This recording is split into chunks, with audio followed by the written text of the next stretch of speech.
Welcome to Best Year Ever, a movie podcast where each week, one movie at a time, and for today will be the last time that we'll attempt to answer this very important question: was 1994 the best year ever for movies?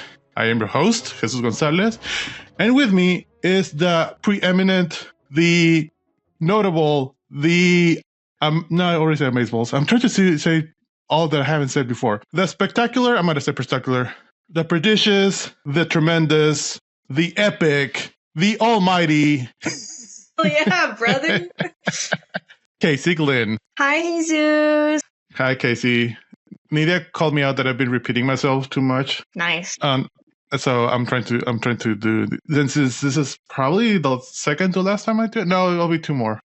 Yeah. No, you really got me with the preeminent. Like, I think I'm gonna start putting that on my resume, on everything, right? What does preeminent mean? Surpassing all others. Very Very distinct. Singish in some way. Similar, greatest, leading, foremost, best, finest, chief, outstanding. You are one of the most sarcastic people I know. So the preeminent sarcastic Casey Glynn. Casey, we did it. We made it. We made it. And what a great way to close out 1994. Thank you to the listeners for voting on this movie. I appreciate it greatly. And to the people that I bugged that don't actually listen to us, but I told them to vote, and they did. For those the two people that did the tiebreaker, please tell me yes. Please tell me yes. Because one of those, I am concerned, happens to listen to this on a weekly basis. Makes me a little scared. Nah, it's fine. I'm sure they're not taking notes or using on your evaluation at one point in your future. Definitely not doing that. Wink, wink. Yeah, no, we watched 20 movies. Like I said, every week we're trying to see if 1994 was the best year ever for movies. And I have the tally, and I'll add this movie at the end. But safe to say that we do have a definite answer. Very close one, but a definite answer. So yeah, I'm excited about this. Watching Speed. This is the first time I think I say that what movie we're watching. I usually ask you to say what movie we watch, but yes, we're watching Speed. A very close second was True Lies, and not so distant third was Time Cop. Time Cop actually was winning at one point, and I was very excited for Time Cop. I actually watched all three movies yesterday, and just because I wanted to watch them. I'm kind of glad we didn't watch Time Cop. Okay, all right. You think it wouldn't have made for a great final 1994 episode? No, not that. I feel like it would have been really awkward for you in some instances. I don't know, because Time Cop felt very 1980s, kind of like Naked Gun a little bit, or it felt like this movie was made or was being developed in the 80s and then got made in the 90s. Gotcha. And it still has very 1990s stuff, but they go to the far future of 2004. Very and, far future. The far future of 2004 feels very 1994. So I don't know. There's a lot of square cars with shit on it. That's so funny. True Lies, I feel like I might want to revisit that one. Want to make you watch that one at one point in the future. Because it's a really fun... It's kind of like... Do you ever watch Mr. and Mrs. Smith? I actually have not. I've watched a movie. It was fine. There's a new show that I want to watch. But I feel like it was that before that. Mr. Smith or Mrs. Smith. Because it's an action movie, but it's a lot about relationships. Yeah. And being married. And in a very surprisingly honest way. So we might revisit that one. It's still dated. Still in the 90s. It's still Arnold Schwarzenegger. I remember people saying, "Oh, Jamie Lee Curtis still has it for how old she is. She was 36." I hate Hollywood. Seriously. I need to but buy no, we were watching Speed, and you've never seen Speed before, right? Correct. I have not. So when I was asking some of the folks to vote, we were in a meeting, and it was Jordan and Sam. And Sam hadn't voted. And Sam was asking, well, because that's when Speed and True Lies were equal. We're in a tie. And he's like, well, I want to vote for True Lies. But has Casey seen Speed? And I'm like, no, I don't think she has. Well, she needs to watch Speed because that's iconic for 1994. Every action movie after that was trying to copy Speed. So it was Sam. Wow. But Jordan had already voted?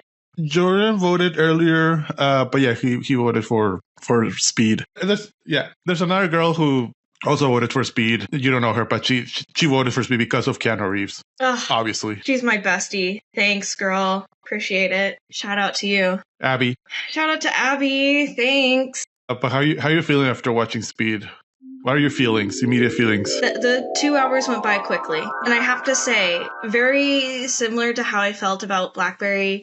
And I don't even know if I ever actually made this point. Maybe I did. I can't recall. But I feel like Blackberry is so good because it's like a genre movie and it does what it's supposed to do and it does it very well. In the same way that I feel like this is an action movie and it does a really great job at just being an action movie and it's not trying to accomplish something else. Like it has a specific goal in mind and it stays on track for that goal. And I respect the hell out of movies that know their scope limits and stay within it. That is so interesting. Yeah, we need to watch True Lies because True Lies is the opposite of that. It forgets it's an action movie for a little while and it's a relationship movie. God damn it. And then it goes back to be an action movie. But it's fine. Mm-hmm. But yes, you're right. Speed, it knows what it is. Directorial debut by the director. We'll get to that. And very... Well, I don't know. I was going to say very green, Sandra Bullock and Keanu Reeves, but Sandra Bullock, I think this is one of her first movies, but Keanu Reeves was Keanu Reeves at the time. Like he already did Point Break. Like he was already becoming an action. Keanu Reeves' trajectory is so interesting because he has so many highs and lows. Mm-hmm. It's been like, because a little bit after this movie, he did a couple of movies that were like, oh, his career's over. Mm-hmm. And then he did The Matrix. Yeah. And after The Matrix and all that, he did a couple of movies that were not great. Career over. Mm-hmm. And then John Wick. Yeah. Game changer. And he's still John Wicking. And now he has 2 Fortnite skins. So he is at the... Whoa. I know. Wow. That's top. Yeah. He might be the only celebrity with like 2 unique Fortnite skins. So... I'm going to challenge that. No, but not right now. Right now, let's get into the background of this fucking movie. Let's do it. So Speed, with a budget of $30 to $37 million, box office of $350.4 million, which is amazing success. Directed by John DePont. I don't know if I said that right. Edited by John Wright. Starring Keanu Reeves as Jack Traven, Sandra Bullock as Annie Porter, Jeff Daniels as Harry, and Dennis Hopper as Howard Payne. Because he inflicted a lot of pain, not very subtle. For the first 15 minutes of this movie, I kept calling Jack Johnny because Keanu Reeves plays a lot of Johnnies. I don't know if you know this. I mean, he's John Wick, so. Yeah, and he's Johnny in Point Break, and I think he's John Anderson in The Matrix. Johnny Mnemonic. He plays a lot of Johnnies. There's a Johnny multiverse out there. Yeah. Wow. I found Sandra Bullock's portrayal of Annie extremely annoying.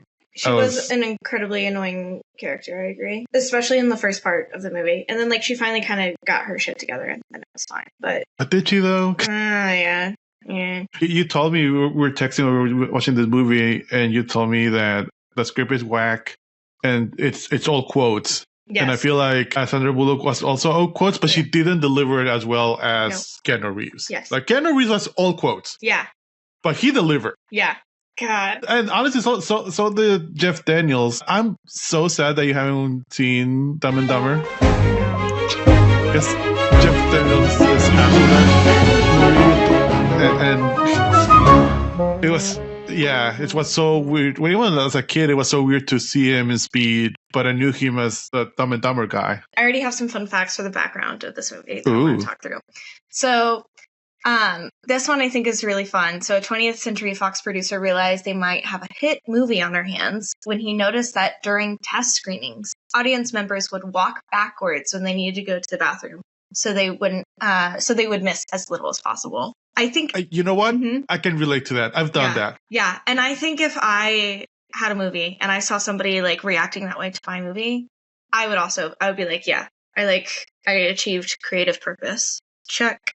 I would feel so fulfilled. Yeah, because you're right. You don't want to miss anything. Yeah. There's no downtime in this movie. At the end, maybe I feel like the subway part was kind of just tacked on there, a little unnecessary.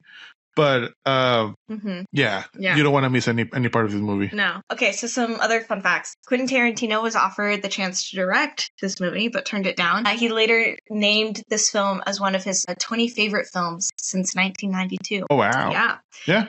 So the director cast Keanu Reeves as Jack Traven after seeing him in Point Break. This, I think, is very funny. He felt that the actor was vulnerable on the screen.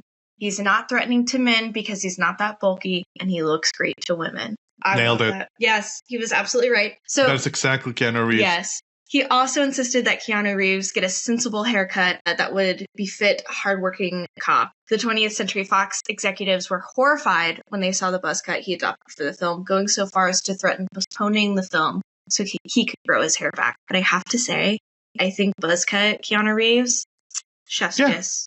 So great. Have you seen Keanu Reeves, like the red carpet and just around women in general, and how he poses with women, and he kind of goes around, but he doesn't actually touches them. He just kind of like hovers. I think that's cute. I think it's kind of, I don't know. Yeah. It feels a little bit weird, but safe. But I think Keanu Reeves can pull that off. Yeah, I agree. And anyone else will like, oh, come on, what are you doing? It's stupid. Yeah. But I feel like Keanu Reeves, like, you can respect it. Oh, well, let's talk more Keanu Reeves. Let's start this movie. Yeah.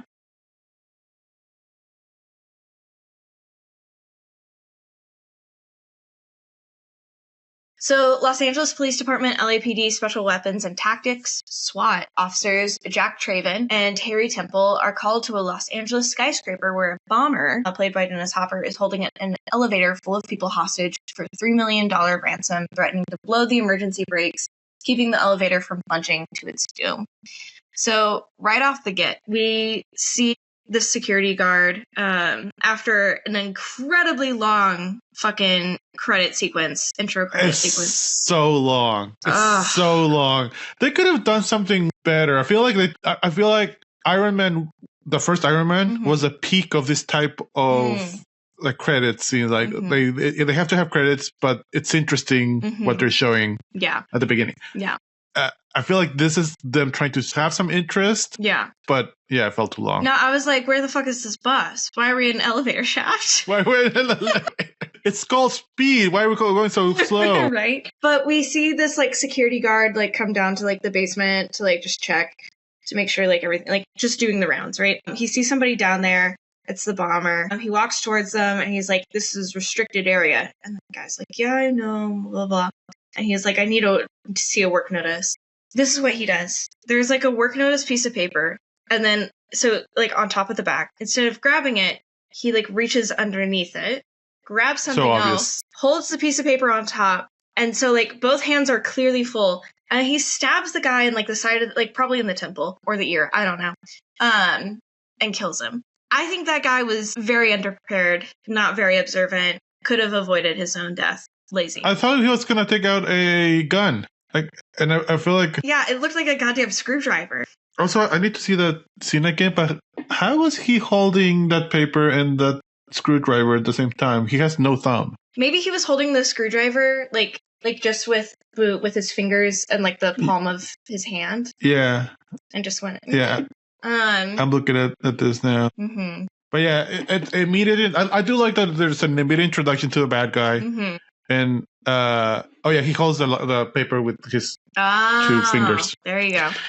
And immediate like threat that it is the bad guy. He's a maniac. He's a psychopath. Zero remorse. Yeah. And they're gonna say that this throughout the whole movie. Like he's a terrorist. Well, he acts like a terrorist, but there's no ideal behind it. He just wants money. No. The SWAT team is there. You see that he's like in an elevator, kind of like a different set of elevators. Ends up being that he's in a freight elevator, but he can hear everything that's going on. So Jack and Harry, such generic names that I constantly forget them. Regardless, blue collar name. Like I feel like it was like what's the most? Mm-hmm. This is your run-of-the-mill cop. Exactly. Name. Jack and Harry. Jack just chewing on some gum. Jack and Harry coming to NBC Tuesday nights. But yeah, we see Jack just like munching on some gum just the entire time. No, hold on. Just chewing. We see the car unnecessarily flying into frame. And that is true. It goes over the camera, lands and just does like a cool twist park thingy, and then and then the camera a la Bad Boys is kind of like going around them as they're preparing. And yes, Jack is very calmly just chewing gum. I know. It's like it's the chewing gum. Like it's just cool good guy intro. Like the whole thing perfection. And he's not smacking on the gum either. It's not an auditory distraction. It's very respectable. Shout out Keanu Reeves for that. Anyway, so they are just kind of waiting because I think at the start they have like 30 or like 24 minutes until this bomb supposedly goes off. Jack is getting a little antsy. He's like, I want to like solve this issue, right? He's the young guy, hotshot. He eventually pries open the elevator to like sort of see what they're dealing with. Sees that, there's like bombs and they call it a wad, I guess is the way that they describe this certain like bomb configuration. But as they're talking about this and like kind of walking around the elevator shaft, I guess, Harry mentions like a small pension and a cheap gold watch. That's very important. It comes back later. Yeah. And anyway. Because they're talking about doing a good job. I do like that immediately they establish that Harry and Jack have a rapport. Like and there's a lot of chemistry between those two guys. There's a lot of chemistry. It's a lot of chemistry. A lot. But so is yes, Casey, sexual attention. Is this the first time that we hear Pop Quiz Hot Guy? Yeah, or Pop Quiz Hot Shot. I got hot guy. He is. I got so fucking tired. Pop quiz, hot shot. Pop quiz, hot shot. Pop quiz, hot shot. Pop fucking quiz, hot shot. Jesus Christ. Oh my God. This is the first thing I texted you when we decided that we were going to watch Speed. Yes. Let's see. What exactly was this conversation? Because I cracked up when we got to this line. You said pop quiz, hot shot. There's a bomb on a bus. Once the bus goes 50 miles an hour, the bomb is armed. If it drops below 50, it blows up. What do you do? Which is what Howard tells Harry in a little bit. And I say, slam on the brakes. And Jesus goes, but then you just killed everyone. I said, yeah, that's the goal. Easy trolley problem. So, and you immediately no hesitations. Also, now that I'm thinking about it, slam on the brakes. You're killing yourself I don't want to be in that stressful situation. It's like how it reminds me of how the zombie apocalypse content. I was gonna say that. And how everybody has this will to live. That shit happens. I'm getting a gun. I'm taking myself out. I don't want to live through that. I don't want to. That's so much honestly, trauma. I thought you were gonna go just stick your arm out. I want to be a zombie now. Just walk around, eat people's brains. Just No, I don't want to be the cause of somebody else's trauma. I want to be the cause of someone. Do you know me? You said hurt people hurt people.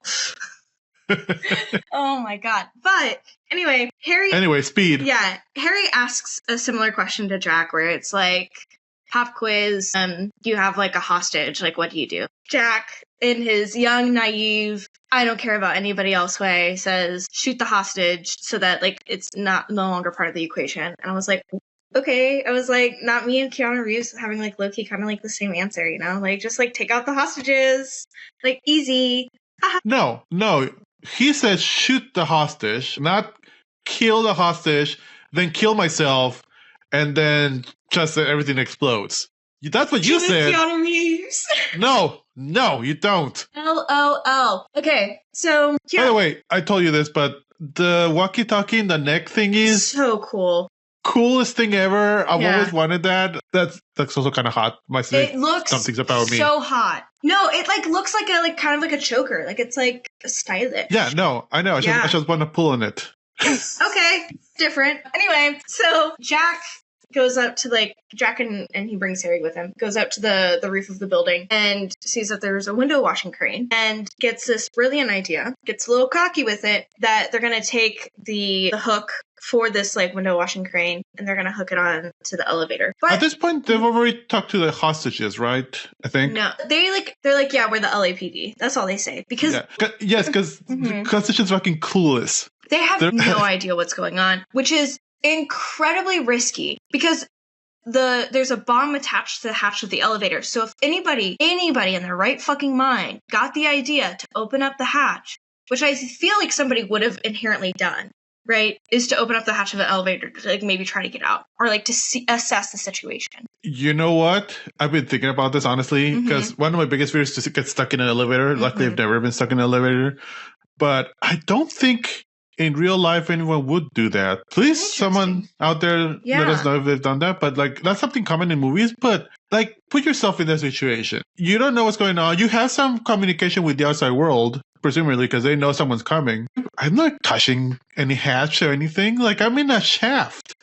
My uncle died. Have I told you this? No. So my uncle, most of the men in my family on my dad's side have died from accidents. And my dad's the oldest of men that I know of that have reached that age. Like he's hasn't died of an accident yet. But my uncle, or my great uncle, my dad's uncle, he was in an office building in Chihuahua, and they had those old timey elevators that are not automatic, that you kind of open it up and then you call it up and then it just goes up. But they don't have automatic doors. So you don't push a button and then the door opens and the elevator is there. Like you can open the door, there's no elevator. So he opened the door, he was distracted, someone called him, and then he stepped inside and into the empty shaft, and then he just went down and died. Oh God. So I'm not opening a fucking hatch ever. Fair enough. I think I would definitely want to assess the situation, but I think I would take a group vote on it first. I'd be like, I will stop you.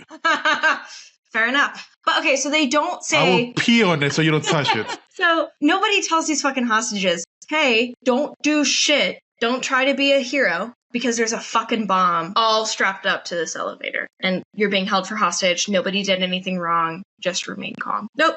Didn't say any of that. Everybody's in the fucking dark because apparently that's the best way to handle conflict or stressful situations. And guess what? It's not. They blame Bob for the elevator malfunctioning. Poor guy. There's this guy, the random dude named Bob. I don't know why as a kid even I remember this dude's face so much because they were heckling him. That one of the guys was making fun of him because I forget what I say, but something about pushing the button. Yeah, like the button was already lit to go to like the floor that they were trying to go to, but he just pressed it again and got made fun of for that. Yeah. By the office asshole, I guess. Yeah, God, fucking crazy. The way they were treating these people at the beginning, you would think that they would be like integral to the plot somehow, or they would come back, or like they seemed like characters, like seemed like there was some backstory, which I guess is good. But after this sequence, they're gone. Yeah, absolutely. So they take the window washing crane, they hook it up to the elevator. They are also like, at some point, like they're on top of the elevator, they're kind of like walking around it. My other fun fact is that Keanu Reeves and Jeff Daniels did kind of like train with a SWAT team for a little bit in preparation for this role so that they could figure out like how they would move, which I thought was honestly, cool. Yes. I mean, not knowing anything about SWAT teams, they look legit. Yeah, I agree. They look comfortable with their... No, that introduction scene where they're preparing and they're putting everything on and like that seemed very rehearsed and like they've done this a million times and like they know where everything goes. And I've seen that in real life. My grandfather was the chief of police for Juarez and then Aguascalientes and then like several cities. And I remember when I was visiting him in Aguascalientes, he was getting ready for a raid. So he was, and I don't know why, but I remember all the SWAT team went to his house because he was like the chief or whatever, and he was the lead. So everyone was getting ready in his house, and then they were going to go for the raid. That's so funny. Just a little, he was pre-game. In his 60s. Like, yeah. God damn. That's crazy. Anyway. No, my grandpa was a badass. Oof. So they hit the crane up, whatever. I guess the bomber, he sort of like figures out a little bit of what's going on. So he sets off like one of the bombs. It like blows a hole in the floor of the elevator. And the elevator does kind of like start to drop a bit. The crane holds it up, but you also see the crane fucking flimsy as hell and starts to like crumple. Bend. Yeah, because that's the only thing holding the elevator now. Exactly. So they pry some doors open to try to get people out. As they're doing this, the thing keeps dropping more and more. It's very scary looking, very intimidating. I don't love it. They finally get the last lady out and the elevator fucking drops. Everybody's out. And she yells, "My shoe!" Yeah. Oh my God. Nobody dies. I thought someone was going to die, honestly, right? But nobody dies. Nope, nobody dies. But Jack and Harry are just sitting there afterwards and they're like trying to like psychoanalyze the bomber because he detonated the bomb like 3 minutes earlier than he was supposed to. And Harry is like, yeah, this is like giving middle-aged man who, whatever. And they're like, well, how would he have known? And they're like, oh my God, he must be in the building. Like, he must like be watching this happen. Basically, they figure out he's in a freight elevator. So then they decide that they want to try to get this guy. And I don't think they tell anybody else. So they find the elevator that he's in. He hears them, to no surprise, has a shotgun, which is a crazy gun to have in this situation, but whatever. Yeah, there's explosives everywhere. Have a less precise gun, please. Yeah, exactly. So he like blows a hole in like the roof of the elevator. Harry falls down like into the elevator. Jack is like trying to fucking maneuver around the situation. The bomber, what's the fucking bomber's name again? Howard. Too many H names. Howard gets this bright idea. All the names are pretty generic and similar. Howard gets the bright idea of sending the elevator up to the top floor to like force Keanu, just calling him Keanu at this point, to force Jack to either get into the elevator or he's gonna like get smushed. Jack gets into the elevator. I don't know, it's kind of a blur. At one point he puts his fingers in Jeff Daniels and Harry's nose and like pulls them up. And I had a note here like ew by the nose, and I was confused by it. Then I remembered that Howard did that. Harry's in the floor and Howard pulls him up by the nose. Yes. Interesting choice. So apparently it was Dennis Hopper's idea to stick his fingers in Jeff Daniels' nose to lift him up, and while the director worried it would look silly, he agreed after trying it and discovering it's actually pretty painful. I've done this to people before. It's like, why? Sometimes Samuel just tries to tickle me and I need to get him off, so I just yank his nostrils up. Don't ever get near my nose. Or actually, I have very little feeling on my nose now that it's been hit way too much. Like Owen Wilson. Boxing, yeah. Well, yeah, but it's not as bad. Like it's not. No, it doesn't look. It's a little. I have a DVD section, but it's not. It's not Owen Wilson level. Yeah, no, it's definitely not. But don't get near my nose. I promise I won't. Like Harry was very far from Howard's body. Like, yes, yeah. So if I'm ever in a situation when I'm in down somewhere, you want to pull me up, don't pull me up by the nose. That's what I'm saying. Okay, I'll try my best to remember that. If I become a werewolf somehow and then try to attack you, then yeah, stick your fingers in my nose. Whatever. It's a very effective tactic. I get it, you know? So, the bomber, Howard, is able to, has programmed it to make it look like they're going to the third floor, but he's actually going down to the basement. This is important because, all of the SWAT team... Oh, I didn't get that. Yeah, all of the SWAT team is in the basement. But then they see that, because at some point they figure out, they're with the bomber in the freight elevator. So they see that, it looks like he's going to the third floor. We're all going to go up to the third floor. Psych, he went down to the basement. Goes down to the basement. He's holding Howard as, hostage. Has, a gun up to his head, and then there's, another set of bombs or whatever. I don't know. So immediately we get a call back to, what do you do? Do you shoot the hostage or not? Pop quiz hot shot. Yeah, pop quiz. Because I think, so this is what I think happened, but I don't know how it happened. So Harry, while they're trying to figure out the bomb, Harry and Jack are talking, and this is the first time that we hear Harry say pop quiz. Mm-hmm. He doesn't say hot shot. I don't think he says hot shot. He just says pop quiz. Mm-hmm. Somehow Howard heard all of that conversation, which is interesting because I don't think that he was that close, but he heard all that conversation. So he took that pop quiz from Harry. Yeah. And now it's Howard's catchphrase. Annoyingly, yes. He did add the hot shot. Yes, he did. So he has Harry as a hostage. Jack is, of course, feeling conflicted. He's not as cool, calm, and collected as he made himself seem to be when he first answered this question, right? Harry tells him, shoot the hostage. So he shoots Harry in the leg. No, but hold on. So you said that these little quotes. I think this is one of the funniest and most out of place and really shoehorned in quotes in the whole fucking movie.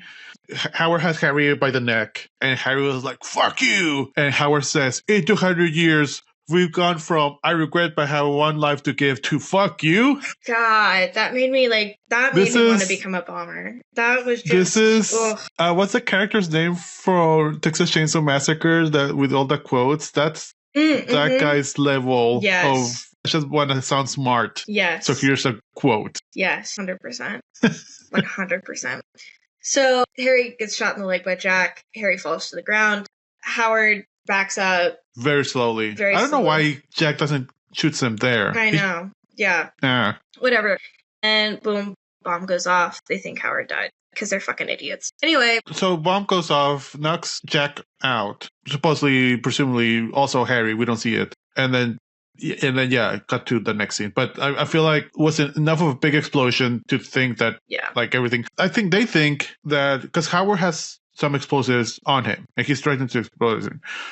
So I think they think those explosives exploded, but I think Howard had some other explosive. Because this is the thing about Howard. Like, Howard has a contention plan after contention plan. Like, he has a plan B, C, D, and F. Like, he's 20 steps ahead of everyone else because he's so smart. Yeah, it's like they say, he's crazy, but he's not stupid. Yes. So he had an escape plan. Mm-hmm. They just think he just exploded. Yeah. Jack and Harry are praised by Lieutenant Mack, played by Joe Morton, which I think was great casting choice. Yes. Yeah. Yes. Harry was promoted to detective, but we find out Howard is watching this whole thing take place because he's alive. Dun, dun, dun. I feel like they didn't play that out too much. Like, it was just like, he's dead. Oh, never mind. He's alive. Yeah. Like, right away. Psych. The next morning, Jack's just getting some coffee. He sees a... Wait, no, hold on. I want to talk about the drunk scene. Because it was great drunk acting by everyone there. I feel like you and I have been on those office parties after we were all a little bit drunk. And then there's some weird dancing somewhere. And there's a lot of hugging. But yeah, Jeff Daniels' drunk acting is pretty good. And he's drunk. And then supposedly he has family or wife somewhere. We don't never see them. Nope, never do.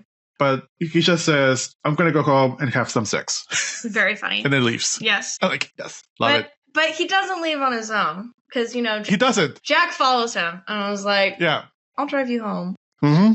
Suspicious. Hey, he did what he said he was going to do. Yeah. Yeah. Harry never said, I'm going to go have sex with my wife, Or just my wife. Yeah, or just my wife. So true. Anyway... Moving on from that, next morning... No, let's explore that a little bit more. Jack's a little hungover, probably. And is it the next morning? It is, right? Yeah, it is. Yeah. Because we see that Harry is hungover. Yes, you're right. Yeah. Jack is at a coffee shop. He sees the regular bus driver that, I guess shows up. They're... Okay, casting is great because I know this actor, like he's a character actor, and I think they casted this actor because he's kind of been in a lot of things, so people kind of know his face. Yeah. So immediately you're familiar with this actor. No, I totally agree. There's an immediate connection there. Yeah. Which I thought was great with the bus driver. For sure. So, bus driver grabs a cup of Joe, goes back out. Jack is also leaving. Barista says, "Oh, you forgot your muffin." Jack goes back and grabs the muffin. This, causes, a 5-second delay. I think that's a little bit important because the bus driver gets in the bus, starts driving. Boom. Huge fucking explosion. Jack runs up, basically figures, he's like, this guy's fucking dead. And in this moment of just, panic, he realizes that the payphone is fucking ringing. He's like, huh? He goes to the payphone, and guess what? It's Howard. Howard explains that there is a similar bomb rigged on another bus, which will also activate once it reaches 50 miles per hour and detonate if it drops below 50 miles per hour. He also did... But how did he explain this? What did Howard say? Quiz hotshot? Yeah. Yep. That's a quote that I texted you. Yes, that's what he says there. Exactly. So he demands a ransom of $3.7 million, which is more than the original ransom in this elevator debacle, which was, I think, $3 million, and threatens to detonate the bus if Jack tries to offload any passengers. So Jack races through LA, through Los Angeles freeway traffic, and after commandeering a civilian's car, which was fucking hysterical, because I think what happens, he gets through the LA traffic, he gets out of his car, the bus has not reached 50 miles per hour yet. He is hitting on the bus window and is like, let me on. Everybody thinks he's crazy. Because guess what? He doesn't fucking mention until it's way too late that he is LAPD. If he had been he didn't flash us his badge. No, he could have. Until the bus already started fucking moving again. Yeah. Yeah. And so everybody thinks he's just a fucking crazy man. So then he has to fucking steal this random guy's Jaguar. It's so sad. So the guy is a black man. And Jack goes up to the car. He goes, LAPD. He goes, man, I've told y'all that I did not steal this car. So fucking sad. And he goes, well, I'm stealing it from you. Or something like that. That was very funny. Yeah. It was. So he gets in the fucking Jaguar. But right before, any of this happens, we see that Annie, who is Sandra Bullock, is late for the bus, demands at the bus stop. She gets on the bus. She has this whole bit with Alan Ruck, who plays this kind of dopey little tourist. Yeah, no, that was great. Yeah, he's like bothering her and trying to be like, oh, the city's so big, like, if only somebody could, like, show me around. And then she does this thing, and this was actually improvised by Sandra Bullock. She takes the chewing gum out of her mouth and pretends to put it on her seat in order to have an excuse to change seats and move away from this obnoxious guy. All improvised by Sandra Bullock. Does it weird you out a little bit that he's a tourist and he's on this random bus? Like, I don't know, it doesn't feel like a route or a bus that tourists would take. So I never really... I think it's like he's trying to get to somewhere else. It's not like he's like trying to sightsee on this bus. Yeah, I don't know. I always feel kind of out of place. But maybe you're right. Yeah. But I do want to mention Sandra Bullock's very 90s outfit. Yes, very, very and 90s. Like, I texted you this, like, she's dressed like Muriel. Yes. For Muriel's wedding. She is dressed like Muriel. But yes, very much giving 90s, very much giving Muriel's wedding. Absolutely. Yeah, sorry, I want to mention, because this is the first time we see it when Howard calls Harry, not Harry, Jack, and does a podcast thing. Howard's on his cell phone. Mm-hmm. Again, very 90s cell phone. And he holds it with his hand that has the thumb, but instead of holding it to the ear where his hand is, he holds it to the other ear. So he does like a weird, almost hugging himself kind of movement. And he talks like that the whole time. Yeah. Like, and I thought about it like, I don't know if I would do that, because maybe I'm just used to, unless he doesn't have a good like hearing from that ear, because I don't know, bomb and stuff. But I don't know. I feel like maybe I make fun of it, but maybe I would do the same thing. Yeah. Because I'm used to the ear. Yeah. It looked pretty silly though. So Jack steals this guy's car. The guy's in the car with him. He catches up to the bus. Everybody's like, oh my God, what a fucking weirdo. I think he gets the guy to, apparently this guy just has pen and paper in his car. Maybe that was a 90s thing. I don't know. I have pen and paper in my car. I don't know. Okay, you're a creative. It makes sense. All right.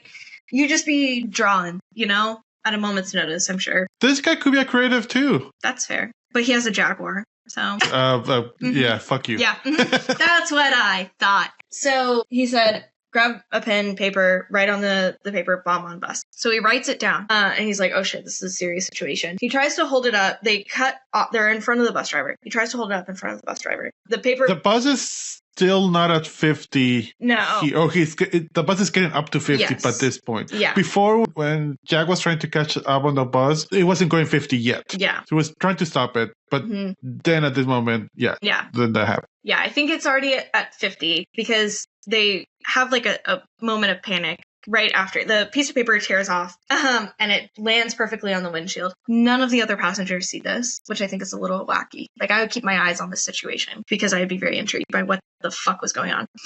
So basically, the bus driver sees this, panics, of course, who wouldn't, and like kind of takes his foot off the gas. So it's kind of slowing down a bit. Jack moves the car to be beside the bus now and is like, open the doors. He gets the other guy to like control the wheel. And as he's like trying to make this jump from the car to the bus, tells the bus driver, do not go below 50. Like, that will trigger the bomb and everything will explode. So you got to stay above 50. Bus driver's like, heard, I'll stay above 50, right? Opens the door. He's able to jump onto the bus. The guy, unfortunately, crashes his Jaguar. Also, there's this other thing. So he opens the door, the driver door, as he's driving, Jack is, and then slams on his brakes so that the door gets ripped off the car. They're still able to fucking drive straight as this happens. I don't know how. I don't think that's how physics works. I think it would have fucking twisted the car, whatever. Door gets ripped off to make it easier for him to jump. He jumps to the bus. The guy has trouble trying to like get control of the car. Yeah. Runs into the barrels of water. Nothing happens to him. No, that's it. We don't see him anymore. But yes, Jack gets on the bus, is trying to, like, he says LAPD.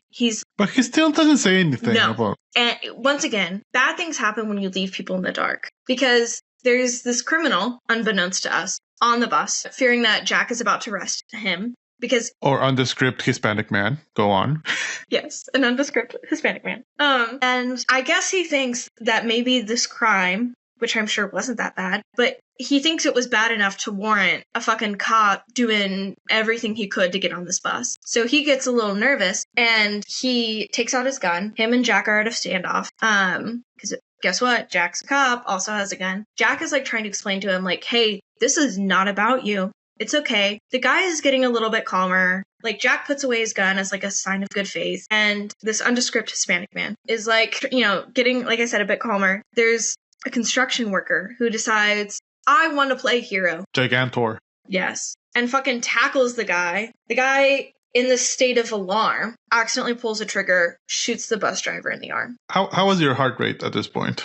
I think at this point I was more annoyed than anything. I wasn't stressed yet. I was just like, okay, this guy fucking ruined it for everybody. Like, are you kidding me? Bus driver gets shot in the arm. Andy and this other woman, Rip, are like trying to help him, whatever. Annie takes over driving. Jack has to like quickly get fucking into gear. He tells Annie, he's like, you have to go over 50. Like, you cannot go below 50. And finally he tells everybody, like, there's a bomb on the bus, and everybody's like, ah, and one guy doesn't believe him, and he's like, look, I don't know what to tell you, man. Like, there's a bomb on the bus, whatever. I don't know. If somebody like had an LAPD badge and said there's a bomb on this bus, I'm not going to challenge it. Yeah, that guy doesn't believe me. He's in maybe could be worst actor ever. Yeah. He's in that category. Yeah, I agree. I have another one in mind, but yeah, he's definitely there. It's definitely like a frustrating... If I learned anything from this movie, I have learned that in moments of chaos, of terrifying things happening, if you have... Right, fuck the police, sure. But if you have a cop, a firefighter, somebody who is trained to handle these sorts of situations, has at least more training than I do, I'm going to fucking trust what they say, and I'm not going to challenge it. I'm not going to try to play hero, and I'm not going to try to take my life in my own hands. I'm just going to try to be as fucking complicit as possible, because this movie teaches you try to take life in your own hands when you are not trained and equipped to do so. Bad shit fucking happens. Bad shit. We'll get to that part later. Unless you're a beautiful woman in her late 20s, early 30s named Sandra Bullock, because she did whatever the fuck she wanted. This is also true. And what's funny is originally when Jack is trying to get on the bus, this is the thing that Annie did that really pissed me off. She's like, don't let him on the bus. Don't let him on the bus. And it's like, girl, you just made the situation 10 times worse. Like, and I don't know what's happening. I'm sure he would have said the same thing. That's why he should have pulled out the badge. Right? Whatever. Regardless, Jack is able to examine the bomb underneath the bus, calls Harry. He said, yeah, there's like this tacky, cheap gold watch. And I think that this is, I think, a flaw of this movie. I think the second that Jack, because Jack is on the phone with Harry, the second that Jack mentioned to Harry a cheap gold watch, I wanted to see a bigger, like, this guy was a former cop. Like, I wanted to see, like, a moment of, like, revelation, like a click, and we never get that. We just, like, sort of, at some point, Harry's like, I need you to look up all former police officers, or all people who are on the pension, or, like, whatever. And so you're like, oh, I guess, like, Harry has figured it out. But I wanted to see the moment of realization. So I was a little pissed about that. Yeah, and I disagree with you a little bit, because I like the building up to that for us. Like the director, again, first time director or director of the debut, which is amazing, wanted us to get it. Yeah. Like, I hate it when movies and shows talk to us like we're really, really dumb. And like, this is what's happening. Can you see it? They don't do that much here. Like, I agree. Yeah. Granted, it's not super deep what ever happening here, but it's always like they expect you to catch up to what's happening. Yeah. I can agree with that, and I can respect it. Yeah, for sure. This part was so funny to me. Jack is on the phone with Harry, talking to his boyfriend, and Annie is trying to get his attention. Now, I feel like if I were a cop in that situation, I'd be like, this poor random citizen is having to drive this bus, does not know how to drive a bus, does not have a license for it, what have you, is probably scared out of her fucking mind. I should probably be attentive to her situation. She's trying to get his attention. He's talking to his boyfriend. She finally uses, like, the little mic on the bus and is like, police officer, I'm trying to talk to you, or, like, whatever. Very funny. And he's like, what? And she's like, look. And there's it's LA. There's traffic. Right? Yeah. And so I think, is it at this point they decide to get off of the highway? Yes. This is where I think this is where they decide. Yeah. So they get off the highway. It's just a big action sequence of them maneuvering. So much public. I think this is when I texted you, like, all the public destruction. Yes. But really quick, I do have some fun facts here. Or just one, really. So Sandra Bullock actually learned to drive a bus for the film, and she passed her test on her first attempt. Top off, Queen. Wow. Yeah. Love that for her. So the police are finally able to clear a route to the unopened 105 freeway. One of the two things that happens before they're able to get on this freeway is that at one point Annie thinks that she hits like a stroller, like a baby stroller. Yeah. And it's just full of cans. I didn't understand that. Why was it full of cans? Did you know? I didn't know. I feel like this is a trope. I don't know. I've seen it so many times, and I don't know if it happened after this movie. Like, and I think, am I wrong? Naked Gun 3 parodies this a little bit. It might, yeah. I feel like they do. Yeah. But it's always, it's a classic thing of the stroller, the baby in the stroller, and you save it or it gets hit. But it was a little bit of subversion of expectation, I think. Yeah. Does it make sense? Maybe not, but I feel like I've seen it so many times. I will say, I was shocked when I saw the fucking cans fly out. I was like, oh my god, they just killed a baby in this movie. Like, this is like really just raising the stakes. And I was like, oh shit, it's just cans. Just cans. But she thinks she killed someone. Yeah, and so she's like crying and like covering her face. Jack, which I mean, valid, appropriate reaction. Yes. I do want to mention and just go back a little bit, when Jack and Harry were talking, and Jack is assessing the situation, and he's kind of opened the hatch of the bus to see the type of bomb, and this is where he sees the watch stuff. And he hands over the phone to the tourist guy, and Jack is yelling, and the tourist is talking to Harry. When Jack sees the phone, he's like, because they ask, how is it? Was the situation? And Jack goes, fuck me. And the tourist goes, oh darn. That was I don't know what he said so funny. That cracked me up. As she's freaking out because she thinks that she hit a baby, Jack is like, no, you didn't hit a baby. Like, it's okay. Like, he's like kind of like flirting with her. He's like, it's okay. Like, don't worry. Like, it's so much flirting. I was like, oh my god. You know what? Also, great chemistry. Great fucking chemistry. Because they did have a crush on each other secretly during the filming of this movie. I feel like Keanu Reeves just has chemistry with everyone. He's just that. And I honestly can identify to that. I mean, like, I get it. Okay. Anyway, whatever. I'm going to leave this very silent moment. That was a moment that I wish like we recorded ourselves so that people could see my face to that of just like huh?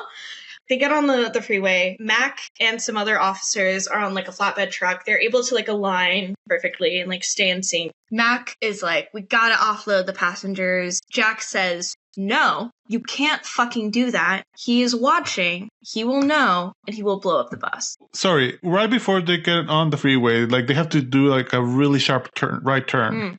Oh yeah, I forgot about that. And they do this thing where they have to do that, and it's gonna flip. So they all go. So physics. I in my brain it doesn't compute, but I feel like it's correct. They have to do a sharp right turn, and they think wouldn't it flip to the right if you're trying to turn right? No, because if you're turning really fast, it's like that momentum is going to drag you. So if she's driving, you're turning right, the left side of the bus is going to be the one to go flip, and so he had everybody go to the right side of the bus. But it's going to. So you say it will flip to the left. If you turn to the right, it will flip to the left? Yeah. That in my brain doesn't compute. I guess it's right. It's just, I don't know. Next time you drive, try to take a right turn really fast. No, a dead ass. Okay, I'm never driving with you because I've never had that experience in my life. So if you had this experience... You'll feel it. No, I'm not driving with you. No. I'm driving. Oh my god. I've never actually tilted a car before. Jesus Christ. But like you can still feel it. If you take I don't believe you. A turn a little too fast. Anyway. You said actually tilted. Like I feel like it's been close to that. No. I've been in a car where that has happened. I was not the one driving, it was my brother. Regardless. Casey Lore. I know. There you go. But on the freeway. This actually before we get on the freeway, before they're in a situation where they have to take this like harsh turn, the cops finally are sort of escorting them a bit, and they fucking fail at this shit because so hard. Yeah, I forgot what happened. I just remember being so pissed off about this, where this is what they didn't clear like enough space for them, like, or they were too far ahead, and so then like something got in their way, so they weren't able to make that turn to go onto the on-ramp. So then they are forced into this position to take a harsh right turn. And it's like, if the cops were doing a great job escorting, that wouldn't have happened. Regardless, whatever. Is that when the garbage truck backs up? Yeah. Yeah, I think that's it. Yeah. No, it's the kids. It's the fucking, like, kids. The And she's like, why aren't they in fucking school? Which is a great line. Really funny, yeah. Yes. So they make it onto the highway. Mac, the lieutenant, is like, get the people off the bus. Jack says, no, that's not what the instructions are. We can't do that. Whatever. Howard calls Jack and is like, hey, you're doing great. Like, compliments him. And Jack is like, can I please get one passenger off of the bus? He said, technically it's not a passenger, it's a bus driver. So, like, can I do it? And he convinces Howard to basically say yes. He goes, but I'm watching, so I'll know if it's more than one. So Jack has explained to the police officers on the flatbed truck, parallel to them, only one person can get off this bus. I got special approval for the bus driver who got shot. Nobody else can come over there because this entire fucking bus will explode. And we know, because when he first looks at the bomb, he's like, this is a fucking enough C4 to, like, blow up a shit ton of stuff. Everybody understands the gravity of the situation. The passengers on the bus, he's explained to them, nobody else can get off the bus. Like, this is it. The bus will fucking explode if you try. There's this one lady who's being kind of annoying the whole time. Yes, very annoying. And is like, oh, can I get off too? Or like, whatever.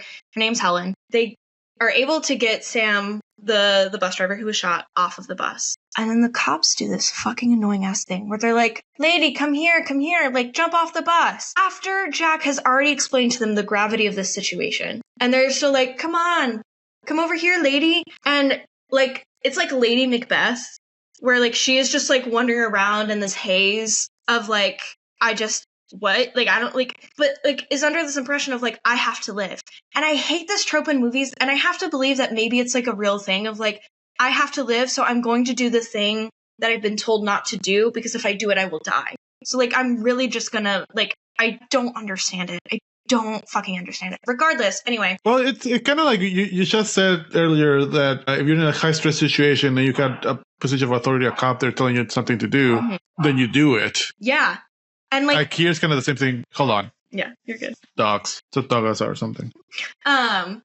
So yeah, she tries to take the situation into her own hands. They don't know this yet. Well, but she's following what the cops are. Yeah. They're both kind of egging her on. Yeah. And she's kind of reaching out. Yeah. Also, they're kind of very far away. So I don't know what's the very weird plan here. No. Also, do you know who the actress is? Where I like recognize her in like other stuff. The Office. Is she in The Office? She is Dwight's babysitter.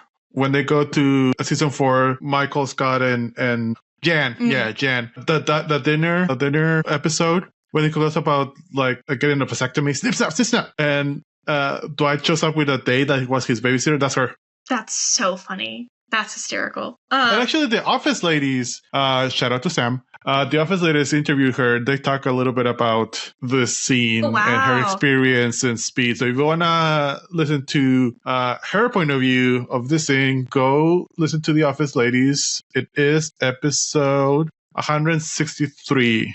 Okay. I love that. That's very cool. They don't know this yet. The audience doesn't know this yet. So this is a spoiler. But basically what Howard was able to do was like put a camera in the bus. And so he can see what's going on inside of the bus. So even like, because at some point, at many points, they thought that he was keeping track from the aerial like news footage, which was true. But he can also see what's going on inside the bus. And we see that, like the audience point of view, we see him with a bunch of monitors looking at the news. So we also think that at that point. Yeah, exactly. And I do like that the movie, it's not lying to us, but it's showing us a point of view. Yeah. That they want us to think. But it's not lying to us. No. But it's making us think like, oh my God, he's like some like omniscient, like he can see everything. Because she didn't even take a step off of the bus yet. Like she is just about to. And then he blows up that part of the bus. She's like, she basically, like the floor, he blows up the floor, she falls through it, she dies, and he runs over her. And he's fucking distraught by this. Yeah. They have this cute little moment that Jack and Annie do where she's like, I really thought like all of us were gonna die. And he was like, but you were kind of relieved when you realized like it was just her. And she was like, yeah, and I feel terrible. He's like, don't feel terrible. Which is like valid. You know, like you thought you were dead. Like survival skill. Yeah. Yeah. So yeah, she's dead. Boom, another challenge. I guess they just thought that this freeway, for whatever reason, was just not in use, but somehow completed. Because that's how freeways work, right? No. It was just under construction. Yeah. But guess what? They were running behind. Yeah, they were running behind. So they realized that there is a section about 50 feet long of the highway that is not yet complete. They're going to have to jump the bus. That's where we're at. This is the most physics-defying thing ever. Yeah. Yeah, because, well, we'll get to that. Yeah, just truly crazy. Neither had questions.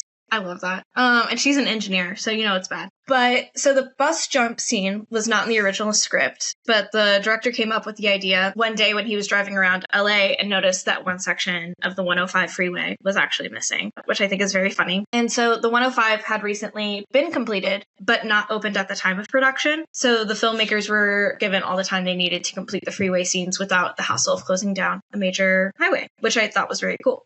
Yeah, they also ended up doing the bus jump scene twice. The bus landed too smoothly the first time, which is pretty funny. And also, the bridge... They did the stunt for real. Well, the bridge was there. Like, they just digitally removed it. But yeah, they did do, like, a full, like, bus jump thing. Yeah. Which... Yeah. So cool. That was Nia's question. Like, how did the bus go in an up climb? Yeah. If there was no ramp? Like, it just kind of went boop, up. Exactly. Don't fucking understand it. Also, I feel like, all right, as you can tell, my understanding of physics is not great, but I feel like if you want to do that, you would want everyone on the back of the bus to give it a little bit more. Yeah, maybe. But I don't know. Yeah, I don't know. I don't think it would matter. This was the point that I started to get teary-eyed. This was the point. Because there is a moment where they realize, shit, the only way we can get through this is if we jump the bus. They still have the full police escort. The police escort starts peeling off. Of just like, you're all by yourself now. Like, we're not fucking doing this with you. Bye, bitch. The amount of like fear and panic, I was like, oh my God, that is so terrifying. Like to feel so abandoned by these people that are meant to protect you. But it also makes sense. Like they're not going to try to fucking do that jump, right? So it's like, we don't want to just like kill these people off, right? I don't know. To feel abandoned by the people who are sworn to protect and serve. No, that's heavy. The psychological hoops that you're jumping on right now. I know. It's like you're putting so much behind. I know. The psychology of this that doesn't exist. No, but it was just like I just felt it, and I was like, oh my God. But you're not wrong. It is a part of the hero's journey that they have to go on it by themselves. Yeah, exactly. But I don't know if it's because of this movie, but every time I see a unfinished piece of highway, I always think I want to jump it. That's my intrusive thought. That is so funny.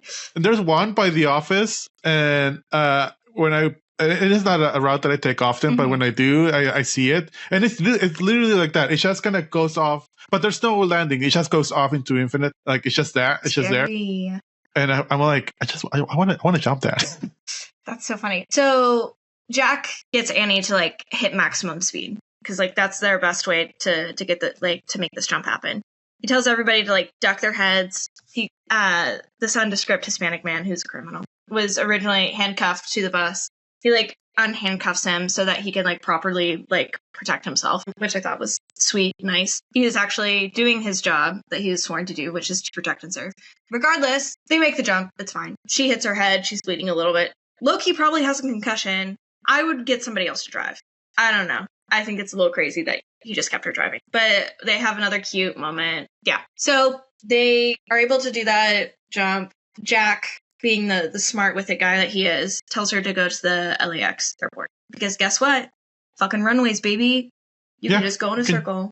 Go off for it. Yeah. The way in which, like, I don't know. I felt like the airport was still trying to operate normally. And it's like nobody told the airport to shut down. I know. I was thinking the same thing. Like, shut down the whole fucking thing. Yeah. Or escort them to where the hangars are and where the repair. Like, there's a lot of space in the airport. Yeah. When I flew from Mexico here last time, it was so weird because we got escorted. You go to the gate thing, and then you give your passport and your ID. There's a bridge connected directly to the airplane, or there's stairs, and then you go into the ramp and you go up, which I love doing that. That's my favorite thing to do. And instead, you go down, and there's 4 buses. Oh my God. And then each bus is going to a different place, but they don't check your tickets to go on anymore. They just say, where are you going? I'm like, DFW. Okay, this bus. So if I take the wrong bus, I'm going somewhere else. Holy shit. And then the bus goes, I shit you not, like 20 minutes around the whole airport, and you go through some hangars. Like I saw things that you don't usually see in airport. And then finally you get to the airplanes and you go up the stairs, but like you're in a place where it looks like where there's a lot of maintenance and all of that. So it was very far. So I feel like there's a lot of spaces. Yeah, for sure. Especially for LAX. LA has to have a huge airport. Oh, yeah. It absolutely does. What I thought was very crazy is that when they get to the airport, for those of you who have probably been to an airport, right? You know that they're the most common places to find the tire things, where if you go in the wrong direction, it will pop your tires. Or if you like reverse, it will pop your tires. So she runs over that. I'm also super scared doing that. It freaks me the fuck out every single time. I swear to God. Oh, Lord. Especially driving stick. Yeah, that will do it. I get particularly nervous about it when driving a rental of like, I'm going to fuck this up somehow. It's very scary. She drives over that. The tires at some point do kind of like shed a bit, but the tires throughout the rest of the movie remain pretty much intact, which I thought was absolutely crazy. Maybe back in the day they weren't that sharp. She did. I think she did pop some tires, but like I thought I saw her going a little bit around, which is wild because it's a bus. Mm-hmm. But like it seemed like she didn't hit all of the tires with those things, with the spikes. She only hit like a couple, but the buses have redundant tires, so they have 2 sets of tires each. Yeah, that's fair. So I think, and those are the debris that later Jack deals with. Yeah. They get to LAX, they're fine. Harry figures out, back at the office, he figures out who the bomber is. Oh, yeah. He is able to figure out it's a retired police guy. Because he's all this time, Harry hasn't been there with Jack, which is kind of weird choice, but it kind of makes sense because he's been investigating who the bomber is. That's his expertise. And his leg is still fucked up. That's right. His leg is still fucked up. That's correct. And he's being helped by a police officer who is going to be the worst actor ever. This lady just could not say her lines. No. Yeah, he goes like, okay, ex-police officers, and then, pension. All right, let's do pensions. Yeah. And this is where the cheap watch thing comes back from the beginning. Exactly. So Harry and Jack are talking. Harry's like, I found the bomber. We're going to go like nip this at the source. Don't worry about the bomb anymore. We've got it covered. Is this after Jack gets off the bus? Because at one point he's in LA and he convinces Howard again to get off the bus in the smoothest getting off the bus way possible. Yeah. Yes. Okay. This does happen at first. You're right. So we'll talk about this first. He gets permission from Payne to talk to Payne to talk to the authorities face to face to organize the ransom money. Really, that's not what he's doing. He's going to try to figure out more about this bomb. Jack's boss, Mac, points out that in the airport, the press can't fly any helicopters into the restrictive airspace and thus can't report any attempts to rescue passengers. But Jack still thinks the bomber will somehow know. In a last-ditch attempt to defuse the bomb, Jack goes under the bus in a towed sled, and we get some of the tire debris. He's able, as he's like looking at the bomb, he's able to like peel some of the cord and realize like this is a very complex thing. This is when Harry realized who the bomber is. The towed sled fucks up. He punctures the gas tank. And also the amount of times that people are getting dragged like 50 miles an hour with their feet. Like I feel like you would have lost your legs or some shit. Like there's no way like you can just withstand that. Because he loses the sled and he's just hanging on to dear life. Yeah. This is where Gigantor comes to the rescue. Yeah. Also, horrible nickname he was given. I know. The passenger that tried to play hero earlier is a construction worker, is able to use his tools and pull Jack up through the floorboard. While this is happening, Harry figures out it's Howard Payne, goes to Howard Payne's home, and, well, guess what? Howard was able to anticipate that this would have happened, rigs the house to be exploded. Harry best I'm about to die face from so Jeff. Good. So good. Not There's cheesy, like... No. It's just kind of like, oh, fuck. Yeah. I honestly remember him saying, oh, fuck, or no, or something. But he doesn't say anything. Yeah. It's just in his face. Heartbreaking. Yeah, awesome. Yeah. Truly, truly painful. Fun fact here, though. The producers paid the owners of this actual house $5,000 to blow it up. $5,000? Yeah. It's not a lot. I know. In 1994, $5,000. They did also rebuild the house for them after filming. So... I guess, pros and cons. What did you texted me? I got so pissed. So Casey, when she saw this house, it's a very nice house in LA. Yeah. It's a corner house. Yeah. It has like a backyard and stuff. It has like a little guest house. Palm tree in it. Yeah, a little garden. You texted me, But also, this whiny motherfucking bitch baby had a nice house in LA and wants more money? Yeah, he's complaining about this shitty ass pension fund. I was like, this pension fund was able to give you this nice house. Fucking greedy ass bitch. Like, oh my God. Maybe he's, well, I was going to say, maybe he's losing the house and that's why he wants money, but he blew it out anyway, so I don't think he cared about the house. No, it's fucked up. So Jack is back on the bus. He gets the call that Harry died. From Howard. Jack, obviously, understandably, loses his shit. Loses it. Yeah. I love that Howard kind of like points out, oh, was it the watch that led you to me? Yeah, chef's kiss. So good. Annie tries to like console him and is like, hey, I need you to focus. Like, you still have people that you need to save. Like, be here, be present. Like, snaps him back into savior mode. Which was really nice. Also, now we have another metaphorically ticking time bomb of they're losing fuel. Yes. Challenge after challenge. Yep.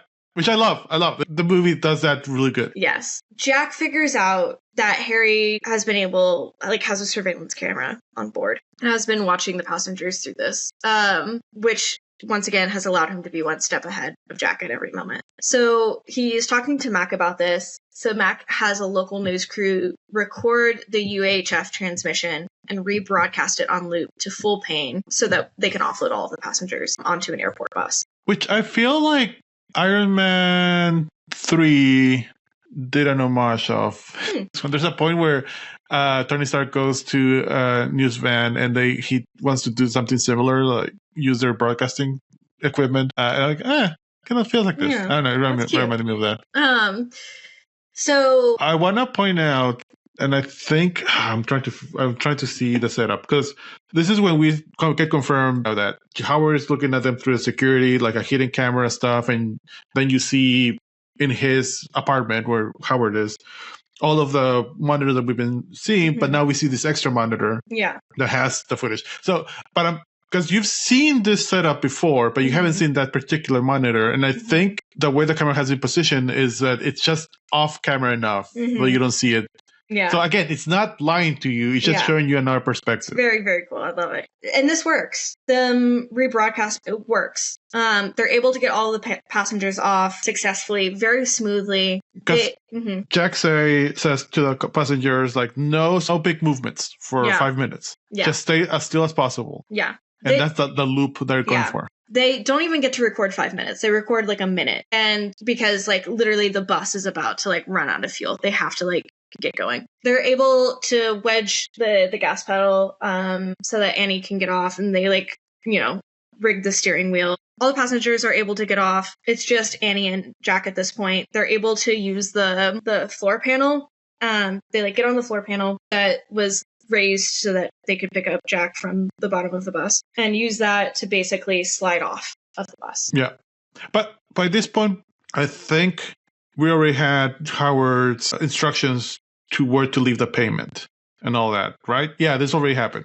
So Howard's already expecting his payment being delivered in this random corner.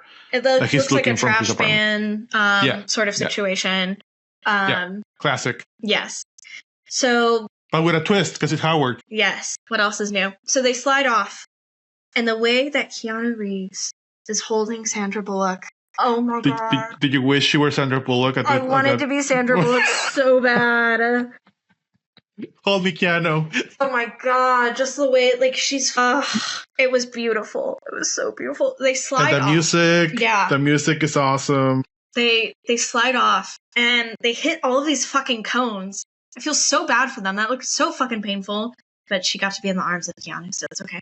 And then they have this, like, funny little interaction where she's like, it's not smart to, like, base relationships, like, that begin within, like, traumatic events. And, like, they're about to kiss. They don't kiss. I'm like, I even wrote it down, kiss? Kiss? Also, because this is a fully functioning airport and nobody thought about shutting it down, there are just people howling around big airplanes, and this is where the bus hits a big ass airplane. Yes.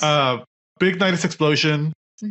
somehow the windows of the airplane explode first, and then where the kids explode second. Like, was this airplane full of fuel just inside? Like, it's so funny. So the story behind this is actually really funny. So obviously LAX said, like, don't fucking film that here. That's gonna freak a shit ton of people out. And they said, we respect it. So they went into the like a abandoned sort of airport in the Mojave Desert, and they filmed it there. The director said that the bus needed an ending too. So as each lead, has their own character arc. So they bought the old freight plane for $80,000 and blew it up together. And they got their money back. Yeah, they surely did. But there's another, my last fun fact is probably my favorite fun fact, but we're not there yet. Was this the biggest explosion so far? I feel like there's a story that I'm making it up, but I feel like this is one of the biggest explosions at the time. It probably was, honestly. It was a humongous explosion. Like, crazy. Yeah, and so the airplane is being pulled by this little cart, like one of those typical airport carts that pull airplanes. And at the end of the explosion, you just see that guy running out of the cart. Mm-hmm. Nothing happened to him. But I thought it was a fun moment. So no one is dead in the explosion. Everything is fine. Howard Payne calls them and is like, money time. Mac almost blows it and almost is like, tell that like bitch ass motherfucker, blah, blah. And Jack is like, wait, no, he doesn't realize yet. Like, he hasn't clued in. Yeah. Smart fucking cookie. So they decide to keep the ruse of the bus is still circling and use this as an opportunity to get Howard. Jack, Mac, and a platoon of SWAT officers, which I think is just fucking what a fun way to start a sentence, head to Perishing Square to drop off the ransom money. This is when Howard realizes that he has been tricked and fooled. Yeah, because this fucking lady drops her bag. Yeah, she like drops her bag and she adjusts her skirt. So when it reloops, you can see her skirt is like much higher or much lower than it was at the start of it. Yeah, and the bag disappears. Yes.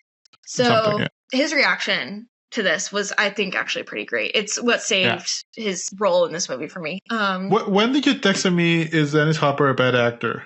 What was it made you think that? I think I was just like watching him do the fucking cheesy lines over and over again. It just killed me. I think he pulled them off for the most part. Like he was giving very cheesy lines. Yeah. His character was one-dimensional. Most of these characters are one-dimensional, but his character was specifically like very much all about the money and nothing else. So the SWAT team sets up in this like barbershop. Annie's still around. I don't know. Maybe they were going to go on a date after or something. No clue.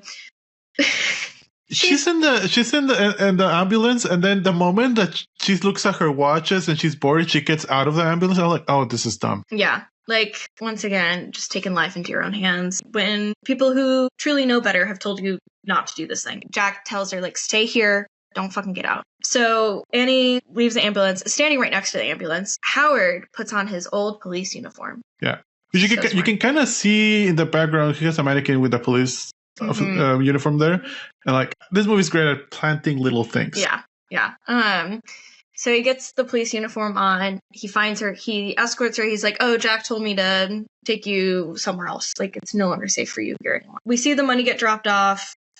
We also see at one point before Howard takes away Annie, there are a bunch of snipers. Howard sees all of the fucking snipers because at this point they know he's ex-cop. So they should know that he would know, like, to look for this. Why is nobody looking after Annie? Straight up. I mean, she's a key witness.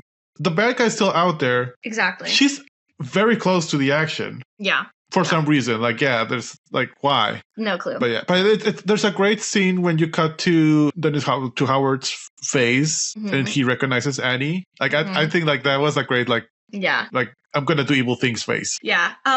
The way he also acted as a cop, like, trying to be, like, discreet, also incredible. So maybe he's not a bad actor. Regardless. Which maybe Dennis Hopper is not a bad actor. You heard it here first. I know. I will say, I forgot to say this.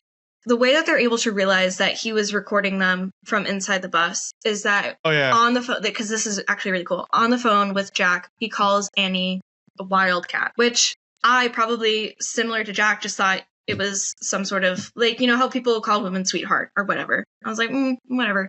But throughout the entire movie, we were watching Howard watch football. Like, he really cares about football, like, just watching college football. At one point, Jack is talking to Annie and realizes that she has an Arizona Wildcats sweatshirt, and it clicks. He's like, he wouldn't know this unless he could see this. Boom. And Jack does the way he says it is like, Wildcat, oh, great football. Yeah, he's watching us. Yeah. Very casually. Crazy.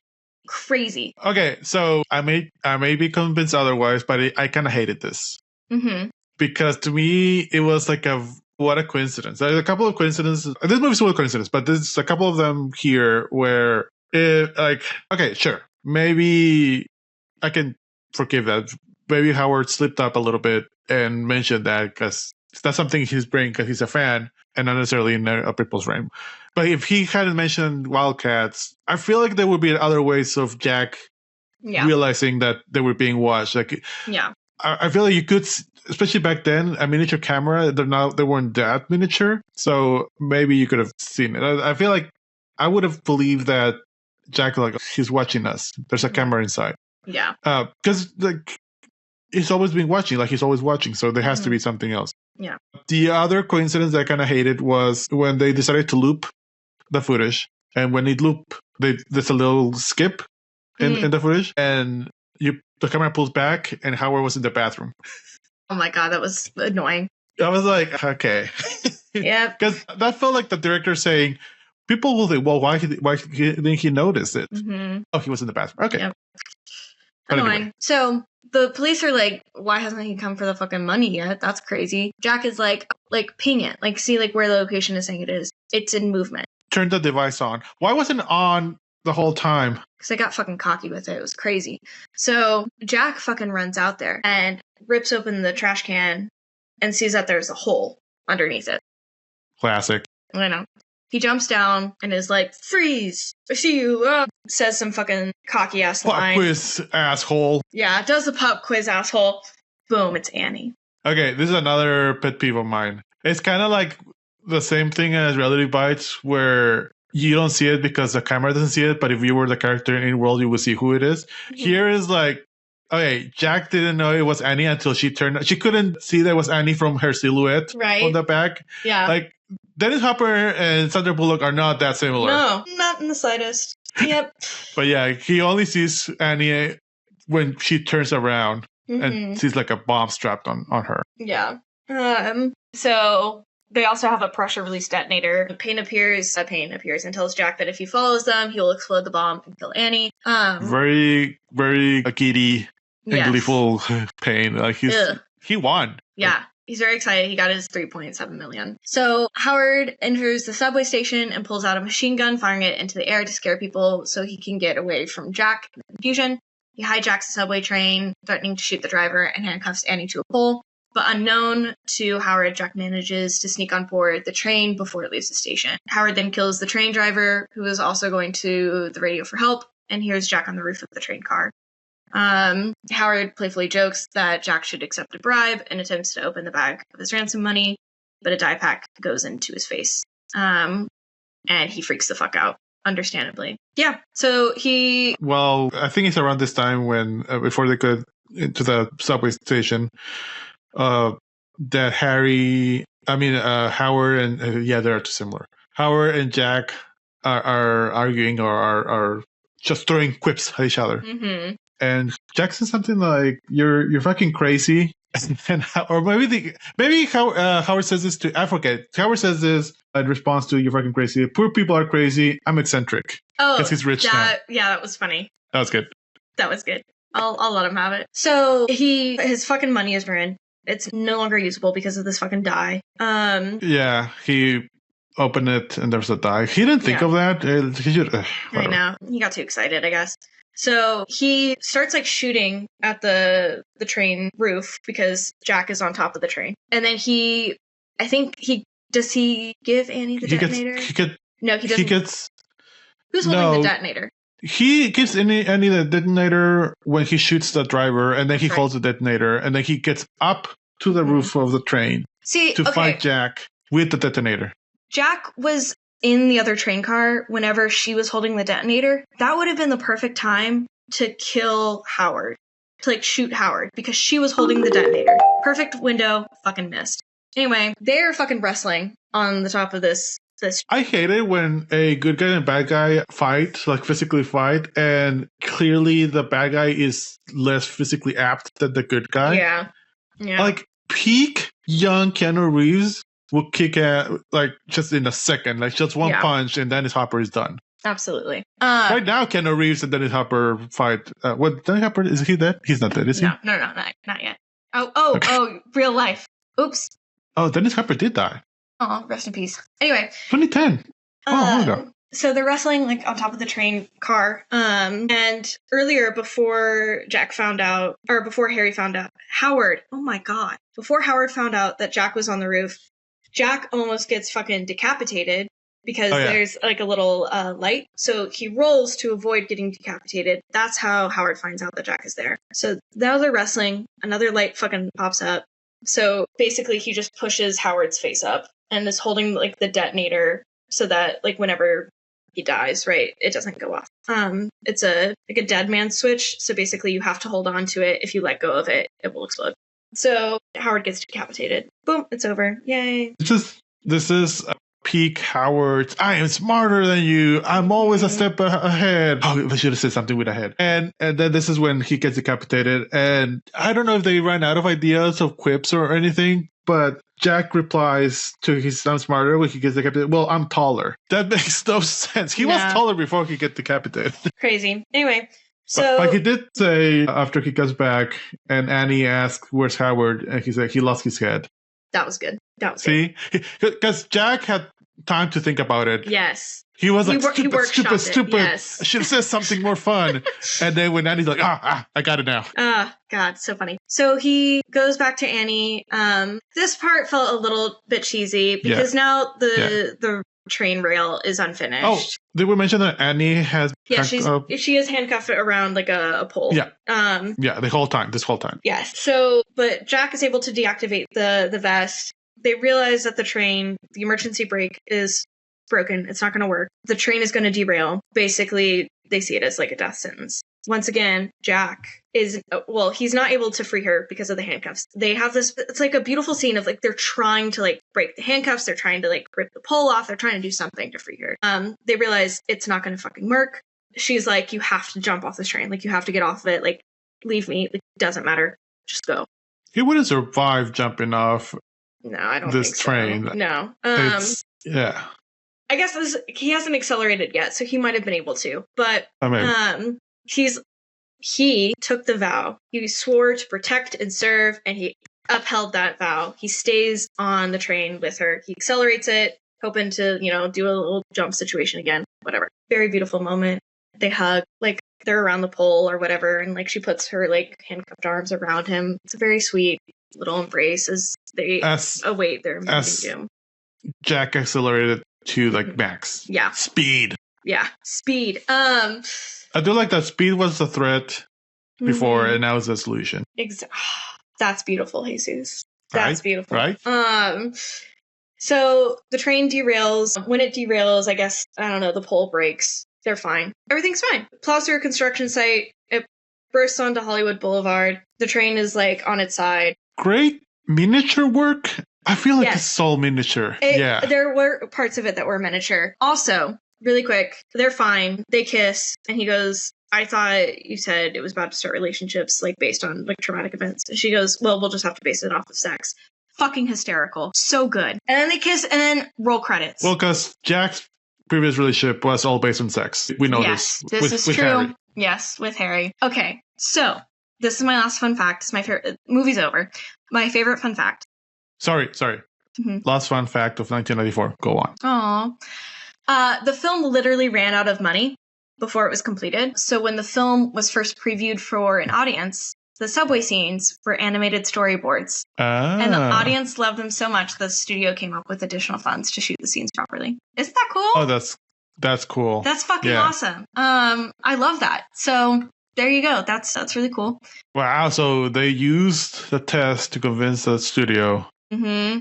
That's pretty cool. Beautiful. I do love the at the end, the subway train, like the car. Whatever. Yeah.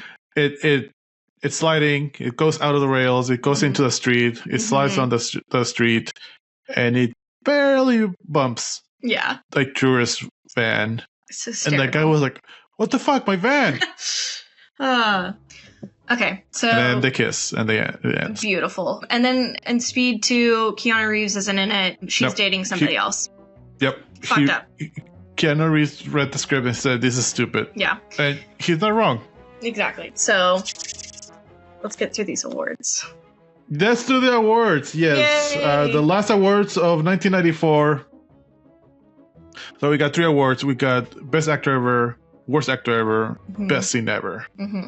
Casey, who's your best actor ever? And why is it Keanu? It's actually not Keanu. I do think he was beautiful. I loved him. I thought Joe Morton slayed. I thought he did such a good job as Lieutenant Mac. I thought he killed him. Oh, interesting. Like, I think that was like my favorite. Yeah, it was my favorite character. I just loved him on screen every single time. Okay, I can see that. I'm gonna go to Jeff Daniels. It just the death face. Yeah, that won it for me. Yeah, Keanu is beautiful and he did great. I don't know. He was being Keanu. I feel like he's kind of the same character every time. Worst actor ever. I think I'm gonna bandwagon with you. I'm gonna say it's that lady cop that is just cheesy as hell. She can't say her lines. No. This was her. I feel kind of bad because this feels like her big break, and then she fucked it up. And I don't see her in the credits. I can't find her. Yeah. So I don't know if you did much after this. Yeah, but all right, best scene ever. I would say when Keanu and Sandra get off the bus and they're sliding, and the way that he's holding her, that is captured in my memory forever. I'm having a hard time because there's so many good scenes. But you know what? I'm going to agree with you. Yes, I feel like this is a really good scene, and again, physics out of the window, but it kind of makes sense. Yeah, a little bit. No, yeah, it slowed down. Made sense in the spirit. And what I like about the whole scene is that beautiful moment, explosions. It had all the things, and then the little bow at the end of the driver of the little car that's pulling the airplane just running away. So good. Not a scratch. So good. Love it. So Casey, very important question, solely based on this movie. Was 1994 the best year ever for movies? Abso-fucking-lutely. Yay! Yay! Yes, yes for me too, obviously. We love to see it. I was afraid you were going to say no, honestly. Aww. I thought you were going to say no. No, it stressed me the fuck out, but it was a good movie. It's a great movie. Texted me several times, I hate this. I hate the way it made me feel, but I was impressed that it made me feel that way. All right, so you're running to list something, but I do want to say that this being our last movie of 1994, I had a great half a year, I think, we've been doing this. Yeah. We have a definite answer if 1994, based on every movie that we watch and our yeses and nos, if 1994 was the best year ever for movies or not. What do you think the answer is? The answer is surprisingly yes. I'm counting. Hold on. So we have, I count in Spanish. We have 28 yeses and we have 15 nos. Wow. So I thought it was going to be closer, but it's a resounding yes. That's crazy. Yes, 1994 was the best year ever for movies, but we're expanding. Yes, we are. We're not doing 1994 anymore. No. We're going to do 1999. Yes, which was just the best year ever in general because it was the year I was born. Well, what can I say? Well, that was also the year that my sister was born. Wait, no, my sister was born in 98? I don't know. Around that time. She does listen to this podcast, so she'll have thoughts. But yes, we're moving on to 1999. We're going to do the same method. We're going to have a list of 100 movies. We're going to randomly choose for the most part. We do have some guests lined up. Casey, I'm going to hold you to this. Whenever she's available, I want your sister-in-law for episode 1. Okay. Star Wars. And we don't have to land in that. We can just schedule it. Amazing. Whenever she can. And then we'll do that for her. Because I want to listen to her point of view. Your sister-in-law is in the industry. She's in wardrobe. Costumes, yeah. And yeah, episode 1 has one of the best costumes of all Star Wars. And worst. Best and worst, which is very exciting. We love to see it. But that's it. That's it for 1994. How are you feeling, Casey? I feel great. And I'm excited for 1999. Yeah. Next week, we're going to do a kind of a recap of 1994. A very special guest, Anna Trumbo, back by popular demand, a demand of me and Casey. Yes. And we're going to just talk through the movies that we wanted to talk about and we didn't and we missed. So look forward to that. And then we're going to take a little bit of a break. We're going to release some mini-sodes, some other special guests inbound. But yeah, I'm excited for next week. Yay! Awesome. Yay! Bye! Bye! Wow. That is it for 1994. Thank you so much to everyone that has stuck with us. We have some exciting things happening in the future. We will be releasing this episode on YouTube. That's right. We're going to be on YouTube. Audio only so far because it's a 2-person operation. So yeah, whenever we can hire more people, hey, we'll do some video. We'll do some more fun stuff. Speaking of, there are some rumblings of a Patreon. So yes, we will have Patreon sometime in the future also with some fun rewards. There may be some art, some illustrations, some extra recordings, playthroughs. If you want to see Casey frightened by Fallout and Alien Isolation playthroughs, that might be happening on Patreon. Just putting that out there in case Casey hears this. She doesn't know this is happening, but hey, if we put it out there, it might happen. Anyway, thank you so much for everyone who has stuck with us. It's been a very exciting half a year.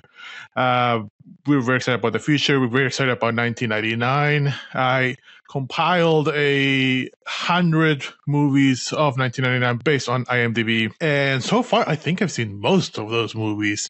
So this is going to be an interesting one because of 1994, I hadn't seen a lot of them, but 1999, I think I went to the movies a lot. So looking forward to that. And please follow us. Please, word of mouth, tell others. That really helps us a lot. If you want to email us and tell us what you liked, what you didn't like about 1994. If there's a movie that you really wanted us to talk about and we didn't, and we think we missed out, please email us to bestyeverypod@gmail.com or DM us on Instagram at bestyever_pod. And we're on Blue Sky now. Yes. Best You Ever Pod on Blue Sky will be there too. Don't forget to subscribe, follow us, rate, review on Spotify and Apple Pod.